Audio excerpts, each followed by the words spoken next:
Bala Nasional 7 diteruskan dengan lintas langsung dari RTM Sabah bersama dengan Muhammad Raswin Setia. Silakan Raswin.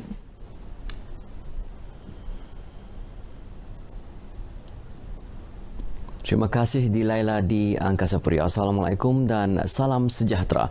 Timbalan Pengarah Jabatan Kereta Api Negeri Sabah bersama-sama dua isterinya didakwa di Mahkamah Session Khas Kota Kinabalu semalam atas 23 pertuduhan memiliki wang hasil aktiviti haram keseluruhan berjumlah 2.19 juta ringgit.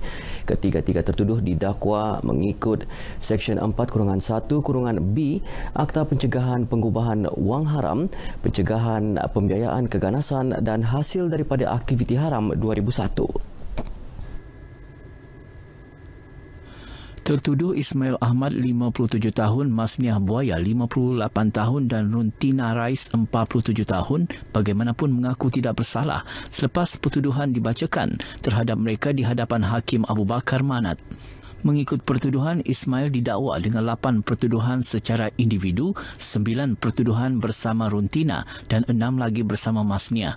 Terdahulu, Hakim Abu Bakar membenarkan Ismail diikat jamin RM100,000 manakala masing-masing RM50,000 bagi kedua-dua isterinya dan perlu dibayar selewat-lewatnya Isnin depan. Pendakwaan dikendalikan Timbalan Pendakwa Raya Mahadi Abdul Jemaat dan Muhammad Faris Rahman, manakala tertuduh diwakili Peguam Woti Junius.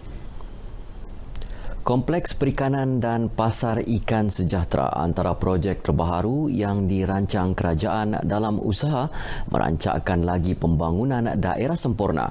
Kedua-dua projek berkenaan kini dalam proses perbincangan dengan kementerian berkaitan di peringkat Kerajaan Persekutuan, manakala kerajaan negeri telah menyediakan tapak untuk pembinaan kedua-dua projek tersebut.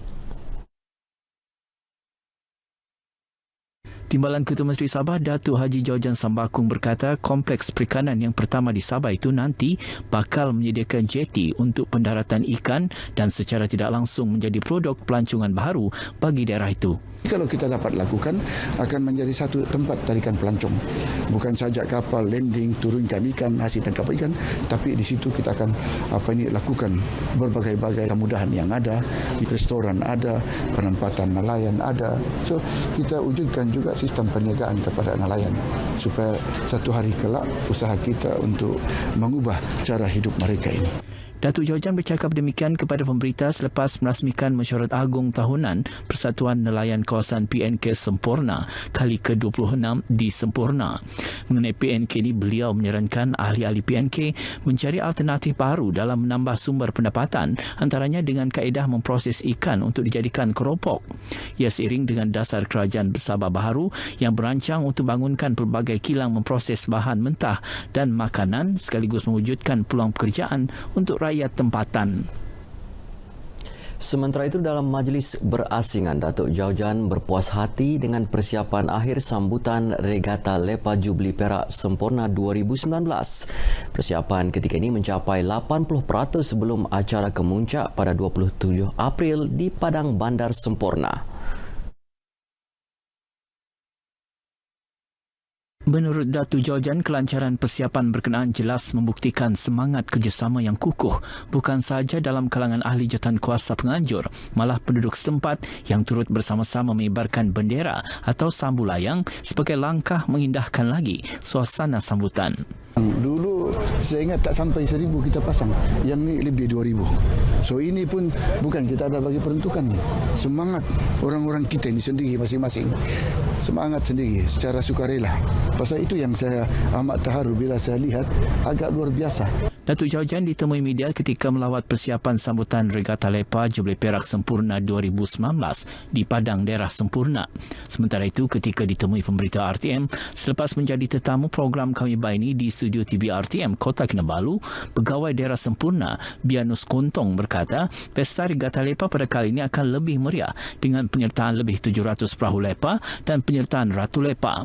Di samping itu juga sukan-sukan tradisi ataupun sukan rakyat yang kita adakan sepanjang 3 hari, yaitu bermula pada 20 hari bulan dan berakhir pada 23 hari bulan, yang mana acara-acara sukan rakyat ini memang banyak yang menarik sekali. Antara acara menarik termasuklah Festival Igal Antarabangsa, pameran pelamin dan pertandingan kibaran sambu layang. Acara turut dimeriahkan dengan persembahan pasukan kawasan keselamatan khas Pantai Timur Sabah (Eskom) dan pasukan bomba atas air. Dianggarkan lebih 50,000 pengunjung akan membanjiri lokasi sambutan Pesta Air Sempurna kali ini yang turut mengundang artis tanah air terkenal Datuk Seri Siti Nurhaliza. Usaha menaik taraf dan membaik pulih jalan raya di seluruh Sabah khususnya jalan luar bandar menjadi agenda utama Kementerian Pembangunan Infrastruktur Sabah dalam rancangan Malaysia ke-12 RMK12. Ia sejajar hala tuju kerajaan dalam membantu meningkatkan taraf hidup masyarakat luar bandar. Menterinya Datuk Peter Anthony berkata kemudahan asas yang sempurna bukan sahaja memudahkan urusan penduduk luar bandar, malah dapat menjana ekonomi masyarakat setempat. Seperti mana yang telah saya bentangkan baru-baru ini di Dewan, bahawa fokus kami adalah jalan-jalan di sekitar kampung, di seluruh Sabah, di mana kita nampak terdapat sedikit kelewatan di dalam pelaksanaan projek, terutama di luar bandar. Datuk Peter ditemui pemberita RTM selepas merasmikan Festival Kebudayaan Rungus Sabah 2019 di Matunggung Kudat. Daerah kecil Matunggung antara yang bakal menikmati pembangunan pembinaan jalan berturap menuju ke setiap kampung selain jambatan kayu sedia ada akan digantikan dengan konkret yang dimuatkan dalam Pelan Pembangunan Kementerian RMK12 dijadual di bentang Ogos hingga Oktober tahun ini. Mengenai Festival Kebudayaan Rungus ini beliau berkata, kerajaan negeri sentiasa menyokong dan akan membantu memperhebatkan lagi pengancurannya pada berskala besar setanding acara-acara tahunan dalam kalender Kerajaan Negeri Sabah. Dalam festival ini juga Datuk Peter turut mengumumkan peruntukan melalui Pertubuhan Kedia Malaysia untuk membaik pulih kemudahan asas di daerah kecil Matunggung, antaranya Dewan Terbuka Pekan Matunggung dan Pusat Kebudayaan Rungus. Turut disampaikan sumbangan berbentuk keperluan asas kepada penduduk kampung dari 7 zon di Matunggung. Orang ramai dijemput memeriahkan sambutan Hari Tentera Laut Diraja Malaysia ke-85 yang bakal diadakan di seluruh pangkalan TLDM pada 27 hingga 28 April ini. Berbagai acara bakal diadakan antaranya pameran kerjaya dan Hari Terbuka Armada.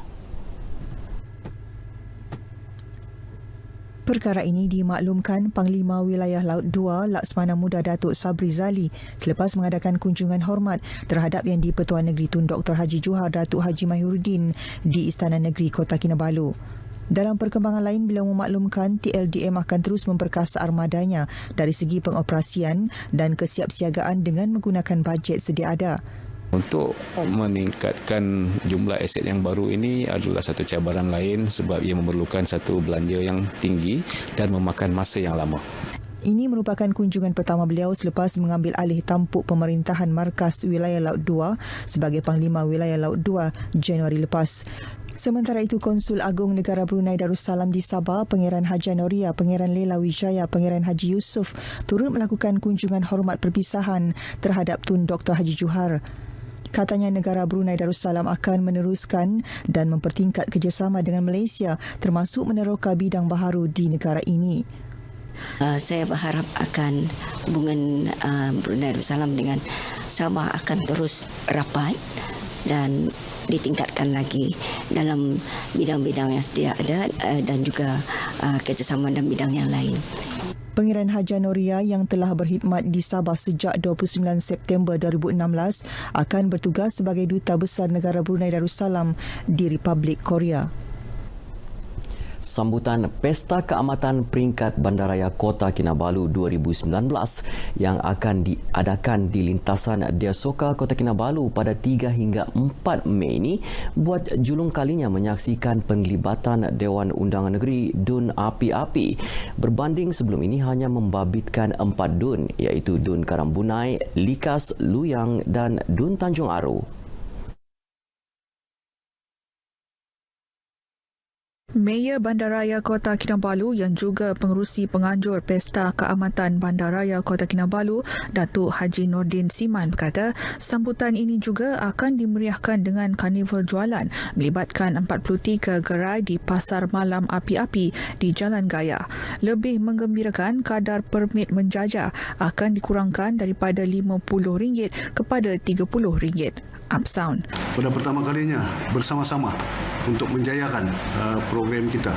Dan ini adalah satu pembaharuan yang dibuat oleh Jawatan Kuasa Induk untuk melibatkan semua ahli-ahli Dewan Undangan Negeri dalam perayaan Pesta Menuai. Datuk Haji Nordin menyatakan demikian dalam sidang media di bangunan Dewan Bandaraya Kota Kinabalu. Sambutan Pesta Keamatan berkenaan dijangka dirasmikan Pembantu Menteri Kewangan yang juga Timbalan Pengerusi Jawatan Kuasa Induk Pesta Keamatan Peringkat Negeri, Kenny Chua. Turut diadakan pertandingan sugandoi dan unduk ngadau selain persembahan lagu-lagu tempatan dalam bahasa Kadazan, Dusun dan Murut oleh 3 kumpulan baskers. Parti Keadilan Rakyat PKR Negeri Sabah menafikan dakwaan bahawa terdapat kira-kira 75% ahlinya akan bertindak keluar parti. Setakat ini PKR Sabah mempunyai 160,000 orang ahli. Dalam sidang media di Kota Kinabalu, Timbalan Pengerusi PKR Sabah Mustafa Sakmud yakin kesemua ahli PKR di negeri ini akan terus setia berjuang bersama Presiden PKR, Datuk Seri Anwar Ibrahim. Kami yakin antara motif yang sidang media ini antaranya ingin memberi persepsi negatif kepada kerajaan negeri yang bakal meraihkan ulang tahun pertama kejayaan menumbangkan kerajaan lama. Sementara itu, Naib Presiden PKR Datuk John Ghani meminta ahli-ahli PKR agar menggunakan saluran yang betul sekiranya tidak berpuas hati terhadap sebarang keputusan pucuk pimpinan. Sekian berita dari Sabah pagi ini, kembali kepada Dilaila di Angkasa Puri. Silakan Dilaila. Baik, terima kasih Raswin.